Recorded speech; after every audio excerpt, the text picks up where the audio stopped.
నాగర్ కర్నూలు జిల్లా కొల్లాపూర్లో వారం రోజులుగా ఆరబెట్టుకున్న వరి, మొక్కజొన్న అకాల వర్షానికి తడిసి ముద్దయ్యాయి. ఆరుగాలం కష్టపడి పండించిన పంటను నీటిపాలు కావడంతో రైతులు ఆవేదన వ్యక్తం చేశారు. అకాల వర్షాలకు ధాన్యం, మొక్కలు పూర్తిగా తడిచిపోయాయి. కొందరు రైతులు తడిచిన మొక్కలు, ధాన్యాన్ని ఆరబెట్టే ప్రయత్నం చేశారు. కష్టపడి పండించిన పంట మొత్తం నీటిపాలు కావడంతో రైతులు కన్నీటి పర్యంతమయ్యారు. ప్రభుత్వమే ఆదుకొని తక్షణమే ధాన్యాన్ని, మొక్కలను కొనుగోలు చేయాలని రైతులు కోరారు.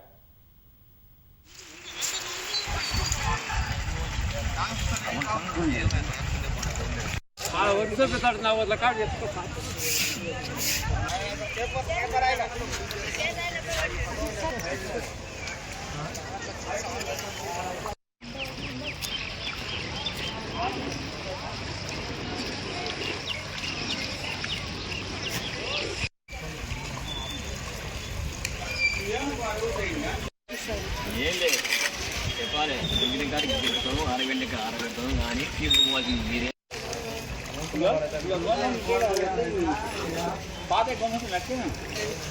రైతుల కష్టం